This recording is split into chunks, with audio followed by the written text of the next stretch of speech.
Chicken Little, un film que l'enfant qui est en moi aime beaucoup. Mais est-ce le coup de la nostalgie?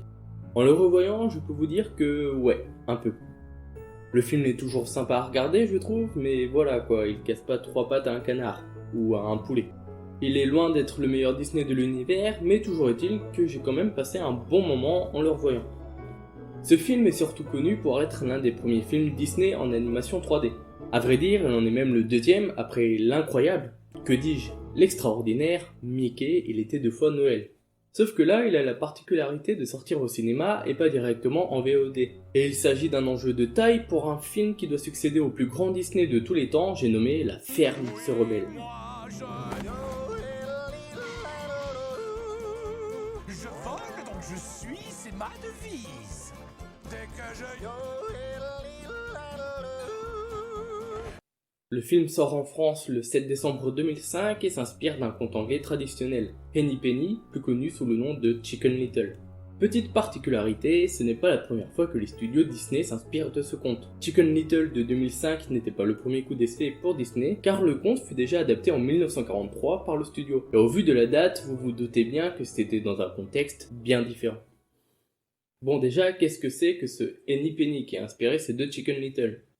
Il s'agit d'un conte du folklore européen, parfois appelé Henny Penny, parfois Chicken Licken et parfois Chicken Little, racontant l'histoire d'un petit poussin ou d'une poule ou d'un poulet qui, après avoir reçu un gland sur la tête ou parfois une feuille, croit que le ciel est en train de tomber. Paniqué, la volaille s'en va vite annoncer la nouvelle à ses voisins.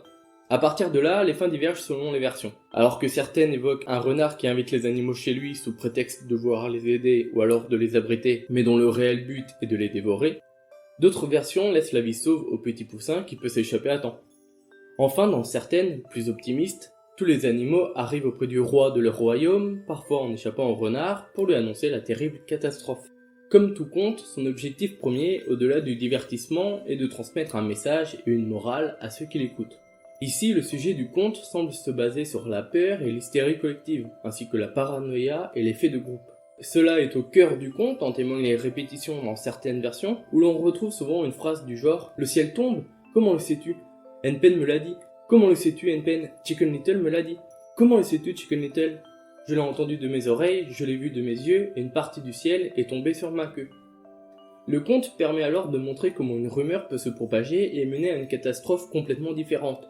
Une catastrophe causée par la précipitation de ces personnes, et cela nous montre qu'il ne faut pas croire tout ce qu'on raconte au risque de se retrouver dans une situation indélicate. Au lieu d'avoir réfléchi à plusieurs, tous se sont emparés d'une peur irrationnelle, donc celle du ciel qui tombe, les menant ou à leur perte, ou au ridicule du fait que le ciel finalement ne tombe pas. Alors qu'au final il aurait fallu avoir juste un peu de sang-froid et de réflexion pour comprendre que ce n'est pas le ciel qui tombe, mais que c'est juste une feuille ou un gland qui est tombé. Cependant, dans les versions où les animaux arrivent jusqu'au roi, une des valeurs qui en ressort reste le courage. Ainsi, selon les versions, le conte aura alors une morale finale différente. Mais quoi qu'il arrive, le sujet principal de ce conte reste qu'il ne faut pas croire à tout ce qu'on raconte et qu'une simple rumeur peut aller très loin. Une morale qui est importante à avoir en tête pour le villageois européen de l'époque, par exemple, afin de ne pas ramener une rumeur dans son village pour rien, ce qui pourrait avoir de terribles conséquences en laissant, entre autres, la place aux opportunistes qui tireront profit de cette situation et du malaise des villageois. Une morale importante également dans une Europe où la guerre entre régions ou pays est assez courante. Pour peu que le ciel qui tombe représente une soi-disant rumeur d'attaque ennemie, l'armée doit alors se mettre en place, s'organiser, se préparer au combat, et si cette rumeur est fausse, la préparation est alors une perte de temps et d'argent. Les ordres pour la bataille ne servent plus à rien et l'ennemi peut alors profiter de cette confusion au sein des rangs pour attaquer à ce moment-là, comme peut le faire le renard dans le conte. Dans une logique plus actuelle, le conte peut mettre en garde contre la propagation de fake news et de rumeurs pouvant avoir de terribles conséquences dans un monde hyper connecté. Comme tout conte, il s'agit avant tout d'une histoire transmise à l'oral dans l'Europe entière. Il faut attendre le 19e siècle et le développement de recueils de contes à l'image de ceux des frères Grimm ou de Charles Perrault pour que ce conte, sous diverses versions, apparaisse dans différents recueils, dont l'une des premières versions à être publiée est celle de Just Matthias Thiel en 1823. Il s'agit d'une version scandinave du conte dans laquelle le monde entier est en train de tomber et non pas uniquement le ciel. Dans cette version, le renard suit le groupe d'animaux dans les bois et les attrape par derrière afin de les manger. Au vu de ce conte, assez classique en somme, il n'est pas étonnant que Walt Disney ait voulu l'adapter. Après tout, il a déjà pu adapter de nombreux contes, et les Silly Symphony est un format qui semble plutôt bien s'y prêter. Il suffirait juste d'ajouter la petite touche Walt Disney qui rendrait le conte un peu original, comme il a pu le faire avec le petit chaperon rouge par exemple. Sauf que dans les années 40, le premier Chicken Little sort en 1943, vouloir adapter un conte où le ciel tombe semble relever bien plus que du hasard ou de la simple envie artistique.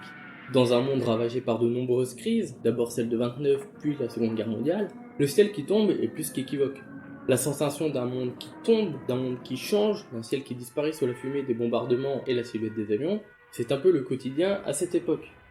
Vous n'êtes peut-être pas sans savoir que c'est dans ce contexte que Walt Disney produisit différents courts-métrages de propagande pour participer à l'effort de guerre. Une vidéo plus détaillée sur ce sujet sortira un jour, mais rapidement, après Pearl Harbor, les États-Unis rentrent dans la Seconde Guerre mondiale. Un grand studio américain comme Disney est rapidement réquisitionné pour participer à l'effort de guerre par tous les moyens. Un de ces moyens est la propagande. Disney se met alors au service du gouvernement américain pour réaliser des courts-métrages de propagande. Le plus connu d'entre eux est Le visage du Führer, Der Führer's Face, dans lequel Donald rêve qu'il vit en Allemagne nazie. Mais bien d'autres courts-métrages voient le jour avec des messages divers comme l'importance de payer ses impôts ou encore la dénonciation de l'idéologie nazie. Parmi cette série de courts-métrages, il y a Chicken Little, ou Petit Poulet en français. Le film sort en décembre 1943 et est réalisé à la demande du gouvernement américain par Clyde Geronimi, un animateur de chez Disney qui réalisa quelques courts-métrages, notamment de Mickey et Pluto, mais qui sera surtout connu quelques années plus tard avec la réalisation de grands classiques Disney, comme entre autres Peter Pan ou Les 101 Dalmatiens. L'histoire se déroule dans un poulailler rappelant étrangement la société occidentale des années 40. Un narrateur nous raconte l'histoire de Renard Vantard, Foxy Loxy en VO, qui essaye de convaincre Poulet Simplet que le ciel est en train de tomber pour faire sortir les poules du poulailler afin de les dévorer. Le chef du poulailler calme rapidement la micro-société qui commençait à paniquer suite à la rumeur lancée par Poulet Simplet. Déçu de ce revers, Renard arrive à répandre lui-même cette rumeur au sein de tout le poulailler. Poulet Simplet est alors vu non plus comme un menteur mais comme le héros du poulailler qui va pouvoir les sauver. Et sous les conseils de Renard, qui lui souffle les phrases à l'oreille telle une voix divine, il envoie tout le poulailler se réfugier à la cave. Une cave qui n'est autre que le terrier de Renard qui arrive à sa fin en dévorant tout le poulailler. Si on se concentre sur l'analyse du film, on voit que le film nous présente une véritable société à travers ce poulailler. Que ce soit les commérages et la vie des ménagères, le chef du groupe peut représenter un maire ou un président par exemple, ou le monde masculin de ces années-là. Le poulailler symbolise une société bien à l'abri derrière une bonne et grande clôture. Ce petit monde à plumes est joyeux et heureux de vivre. Ce qui n'est pas sans rappeler l'entre-deux-guerres et les années folles. Or, le poulailler va connaître un destin tragique suite à un chamboulement dans sa vie quotidienne. La rumeur du ciel qui tombe sur la tête, l'incapacité du chef à faire face à la situation, et le renard qui en profite. Cela n'est pas sans rappeler la crise de 29 et les conséquences désastreuses qui en découlent, avec notamment dans certains pays le rejet d'un élitisme bourgeois et l'instrumentalisation de la situation par certains. Entre autres Hitler, Mussolini ou Staline. Renard Vantard use d'un livre nommé Psychologie pour voler les poulets et contourner les dangers qui l'en empêchent, donc la clôture et le fusil du fermier. Un livre qui au départ devait être Mein Kampf, mais Walt préféra changer de titre pour rendre son court-métrage plus universel et moins daté dans le temps. Mais l'idée derrière reste la même, à savoir comment quelqu'un peut utiliser les masses pour arriver à ses fins.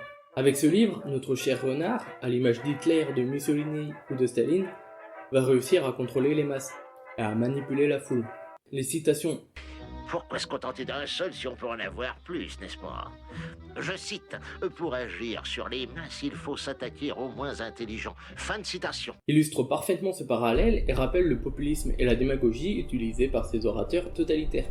Renard s'attaque à Poulet Simplet, soit le seul au sein du poulailler sans groupe et sans réel intérêt économique ou social. Il est alors une cible facile, à l'image par exemple d'une partie du peuple allemand qui peut se sentir, en 1933, abandonné par son gouvernement, par les élites et par le reste du monde. Cette partie du peuple devient alors l'une des cibles idéales pour qu'Hitler puisse diffuser ses idées, promettant un réel changement pour l'Allemagne, donc la fin d'un ancien monde pour un nouveau monde, tout comme peut le laisser entendre un ciel qui tombe.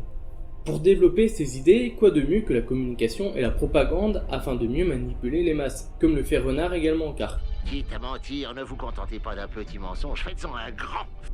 Il va alors mettre en place ses pions, au travers notamment de sa rhétorique, qu'il va répondre tel un grand orateur, là encore à l'image des totalitaires, et va réussir à ébranler la foi des masses pour fragiliser tout un pays. Nous y voilà, je cite, il nous faut ébranler la foi des masses en commençant par leur chef. Et au final, Renard, tout comme Hitler ou Mussolini, aura réussi à avoir ce qu'il voulait à force de persuasion, de propagande et de rhétorique, permettant ainsi de répandre sa parole, ici la rumeur du ciel, dans la masse et à pouvoir utiliser la force populaire et la démocratie contre l'ennemi de la nation, donc l'ancien monde, le chef du groupe et les élites dirigeantes, teinté parfois d'antisémitisme dans le cadre des totalitaires. Le film, à travers le conte dont il s'inspire, reprend finalement la même histoire dans les grandes lignes, mais la réadapte de manière originale et intelligente dans un contexte particulier. Il arrive cependant à en garder la morale intacte, voire même à l'amplifier au travers de cette métaphore et au travers de l'animation qui donne un réel impact au conte et à sa morale. Et le film vient d'ailleurs s'achever avec la morale qui prend alors tout son sens dans le contexte évoqué. Il ne faut pas croire tout ce que disent les livres. Ah ouais, il faut pas croire tout ce que disent les livres, mon ami.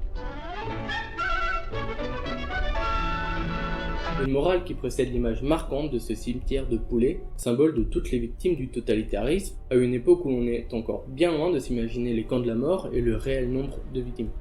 Le film délivre alors un message fort, inscrit dans un contexte mondial qui est indissociable de la production de ce court-métrage et qui résonne encore fortement aujourd'hui, tout comme la morale originale d'ailleurs. Mais le film tombera dans l'oubli assez rapidement, jusqu'en 2005, lorsqu'une nouvelle version inspirée du conte sort au cinéma sous le même nom de Chicken Little.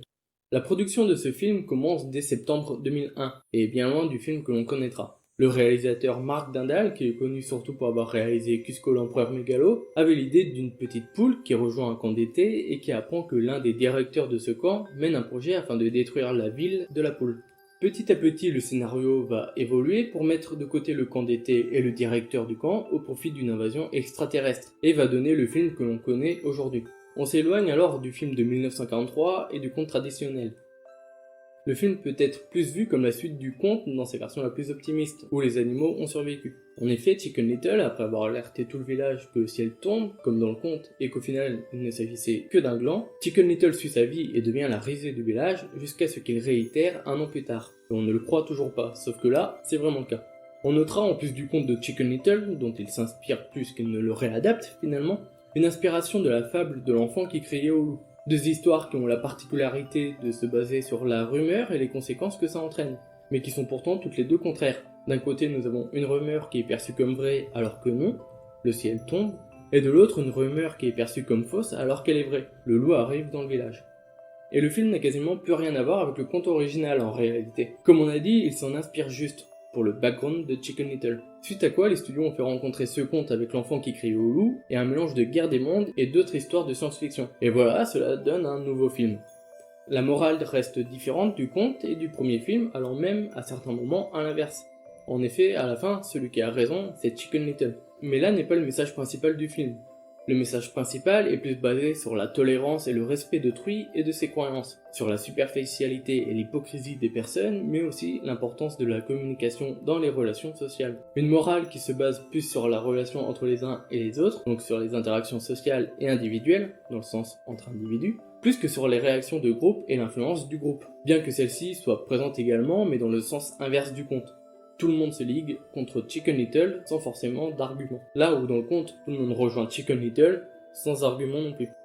Comme le court-métrage de 1943, on retrouve l'idée cependant de représenter une micro-société, avec la ville et la façon dont on voit les divers habitants. Mais une fois encore, la représentation de cette micro-société n'est pas du tout dans la même optique que le premier Chicken Little, qui se veut plus critique.